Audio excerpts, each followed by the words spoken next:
हंतो भगवंत इंद्र महिता सिद्धाश्च सिद्धिस्थिता आचार्याजिन शासनोन्नतिकरा पूज्यायुपाध्यायका।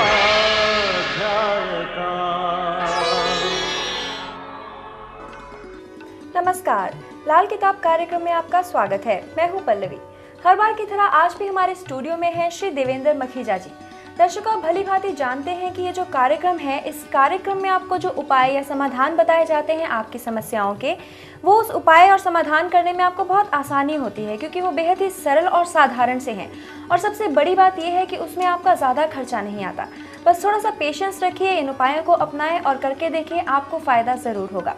हमारे बहुत सारे कॉलर हमें हर शुक्रवार शाम 5 से 7 के बीच कॉल करते हैं। हमारे एक कॉलर हैं जिन्होंने हमसे एक सवाल किया है। मखीजा जी ने एक बार बताया था किसी दर्शक को कि यदि वो पानी में चीनी मिलाकर पिए तो वो उनके लिए बेहतर होगा। ये दर्शक यही जानना चाहते हैं कि क्या सब ऐसा कर सकते हैं और क्या सबको ही उतना लाभ मिलेगा जितना इस दर्शक को मिल रहा है। मखीजा जी, हमारे स्टूडियो में आपका स्वागत है। आप ये बताइए कि हमारे एक दर्शक, जैसे कि समस्याओं के समाधान आप अक्सर बताते हैं, हमारे एक दर्शक को आपने ये बताया था कि वो पानी में चीनी डाल के पिए, चाहे चीनी के केवल 2 ही दाने डालें। तो हमारे कुछ दर्शक हैं, उनके मन में शंका हुई कि क्या वो भी ये उपाय कर सकते हैं ताकि उन्हें भी कुछ इसी प्रकार का फ़ायदा पहुँच सके जो आपने उस दिन बताया था। नहीं पल्लवी जी, ऐसा नहीं है कि हर एक के लिए ये उपाय है। ये कुंडली के अंदर विष योग होता है किसी किसी कुंडली में। तो सिर्फ उसी को बताया जाता है कि उस विष योग को खत्म करने के लिए हम किसी किसी को ये उपाय देते हैं कि अपना पानी में आप कुछ ना कुछ डाल लें ज़रूर, चाहे 2 दाने चीनी के डाल लें। तो उससे क्या होता है कि हम, जैसे विष योग बनता है शनि और चंद्र का योग होना, विष योग कहलाता है। तो हम उसमें क्या करते हैं कि 2 दाने चीनी, चीनी यानी कि मीठा, मीठा यानी कि मंगल, वो मंगल हम साथ में मिलवा देते हैं उसमें। जब मंगल बीच में मिल जाता है तो चंद्र को भी पावर मिल जाती है और शनि की पोजीशन डाउन हो जाती है, यानी कि विष योग जो टूट जाता है। इसलिए हम किसी किसी को ये उपाय जो देते हैं निकाल के कि अपना पानी के अंदर आप 2 दाने 3 दाने चीनी के या थोड़ा ग्लूकोज वगैरह डाल के वो लें। तो ये हर कोई उपाय इसको ना करे, क्योंकि अगर बाई द किसी का मंगल खराब है तो अगर वो उसको यूज़ करेगा तो उसके लिए उल्टा और ज़्यादा नुकसान वाली बात हो जाएगी।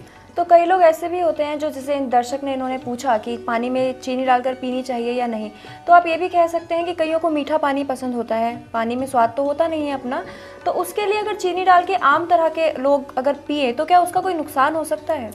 नहीं, देखिए, एक तो आम घरों में शरबत पिया ही जाता है, मीठा है, वो तो एक पॉइंट नॉर्मल हो गया। लेकिन जो हम अपने हिसाब से चलते हैं, जब हमारे पास सामने कुंडली आती है और हमें दिखाई देता है कि ये विष योग है और इसकी वजह से ये प्रॉब्लम आएंगी, तो हम सिर्फ उसी को ये चीज़ कहते हैं करने के लिए। मतलब अगर कोई और करता है तो उसे नुकसान फायदा कुछ नहीं होगा? नहीं, वो इसकी अपनी, देखिए, फायदा नुकसान तो अपनी जगह हर किसी को होता ही रहता है। लेकिन हमारे पास जब कुंडली है तो हमारा मेन काम है कि उसको फायदा करना, उसके लिए अच्छा हो, हम काम ये है। अब इस तरह तो सारी दुनिया कुछ ना कुछ गलत भी कर रही है, कुछ ना कुछ ठीक कर रही है, तो सबको बिना देखे तुम कुछ भी नहीं कह सकते। बिल्कुल। तो इसलिए जिसके लिए हम उपाय बताते हैं, हमारी तरफ से सिर्फ वही आदमी करे, हर एक अपनी तरफ से करने की कोशिश ना करे।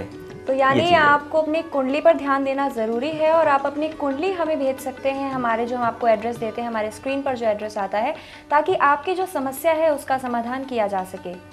ये हमारे जो कॉलर्स हैं हर शुक्रवार शाम 5 से 7 के बीच हमें अपनी समस्याएं भेजते हैं ताकि आप इन्हें समाधान बता सकें। हमारी एक कॉलर हैं डॉक्टर भावना, जलंधर, पंजाब से। हाँ भावना जी, जो आपने कुंडली यहाँ पे लिखवाई है उसके हिसाब से अपने उपाय लिख सकते हैं आप।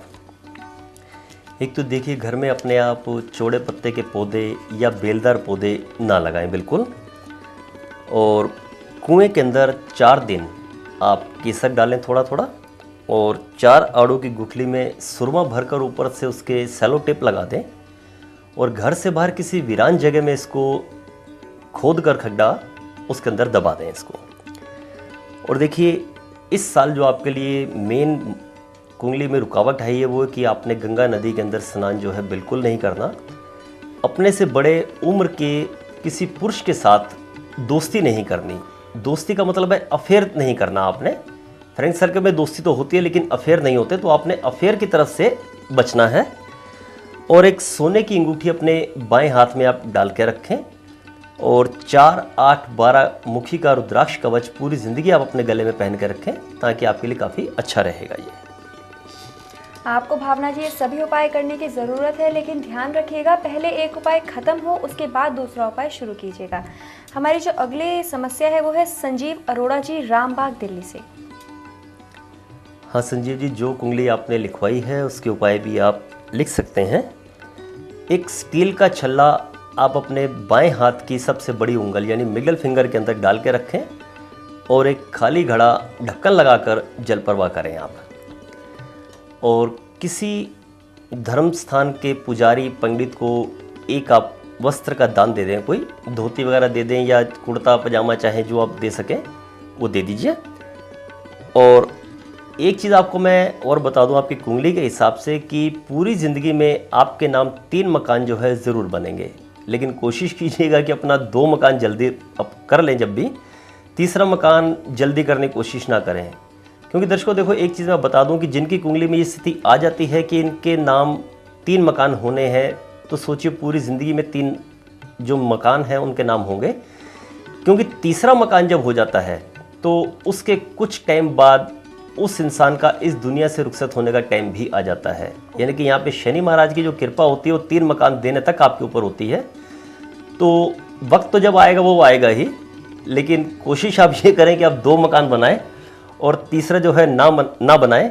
लेकिन वही कहते हैं ना, जब इंसान का वक्त आ जाएगा तो तीसरा क्या वो सारा निकल ही जाएगी बात दिमाग से। ये जो आपने 3 मकान वाली बात कही, ये सबके लिए लागू होती है? नहीं, ये अपनी कुंडली के योग के हिसाब से है। किसी कुंडली में आ जाता है ऐसा कि शनि की वजह ऐसी कि इनके नाम 3 मकान होने जरूरी हैं। क्योंकि इसके बाद शायद सभी की कुंडली में होती तो लोग मकान बनाने से ही डरने लगते हैं। हाँ, लेकिन कईयों को तो ऐसा होता है कि आप जब चाहे और जितने चाहे मकान बना सकते हैं, लेकिन इनके लिए 3 मकान ऊपर वाले ने जरूर लिखे हैं इनके नाम के। तो आगे जो है लिखिए आप कि काले और सफ़ेद कुत्ते को मीठी रोटी आप बना के देंगे 43 दिन लगातार। और एक शुक्रवार वाले दिन तुलसी का पौधा आप मंदिर के अंदर लगा के आएँ। और 1, 5 और 9 मुखी का रुद्राक्ष कवच आप अपने गले में धारण करें, ताकि सारी ज़िंदगी आपके लिए अच्छा फायदा देगा। हमारे अगले कॉलर अरविंदर सिंह जी, अमृतसर से। हाँ हरविंदर जी, आप भी अपने उपाय लिख सकते हैं। एक तो देखिए, अपने घर से नज़दीक आसपास मंदिर गुरुद्वारा जो भी है या जहाँ भी आप जाते हैं तो वहाँ पे नंगे पैर आप जाया करें, तो आपके लिए काफ़ी अच्छा रहेगा ये। और 1 इंच का चांदी का टुकड़ा चौरस बनवाकर अपने पर्स में रख दें और 43 बादाम मंदिर ले जाएं और हाथ जोड़कर 43 बादाम वहाँ से उठा लें। बादाम साबुत होने चाहिए, गिरी नहीं। 43 बादाम वहाँ से उठाकर आप वापस घर पे लेके आएँ और सफ़ेद कपड़े की थैली में अपना डाल के इनको रख दें। और 4 किलो के 8 सिक्के राहु यंत्र के चौरस जो रांगे के बने हुए होते हैं, इन्हें एक बारी आप जल प्रवाह कर दें। और 3, 7 और 11 मुखी का रुद्राक्ष कवच पूरी ज़िंदगी गले में अपने पहन के रखें। और 48 वर्ष की उम्र के बाद ही अपने नाम अगर आप मकान बनाते हैं तो आपके लिए काफ़ी अच्छा रहेगा वो मकान। हमारे अगले कॉलर हैं दयानंद जी, हिमाचल से। हाँ दयानंद जी, आपने जो कुंडली यहाँ लिखवाई है उसके हिसाब से आप भी अपने उपाय लिख सकते हैं। एक कंबल 2 रंग का सफ़ेद और काला किसी भी मूर्ति के आगे रख के आप हाथ जोड़ दें। और मकान आप जितने मर्जी अपने नाम से बना सकते हैं, जब चाहे बना सकते हैं। और दूसरी बात, जब भी कभी आप घर से निकलते हैं तो थोड़ी सी चीनी खाकर ऊपर से पानी पीकर तब काम पे जाएं, आपके लिए काफ़ी अच्छा होगा इसके लिए। और 4, 8 और 12 मुखी का रुद्राक्ष कवच पूरी ज़िंदगी अपने गले में आप पहन के रखें।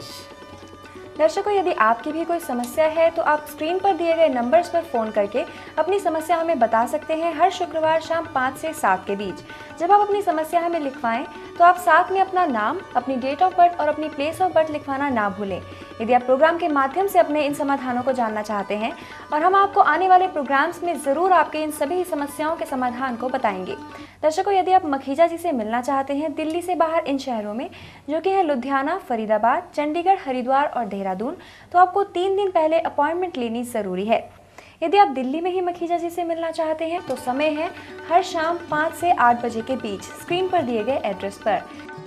दर्शकों, आज के एपिसोड में बस इतना ही। अगले एपिसोड में फिर से मुलाकात होगी।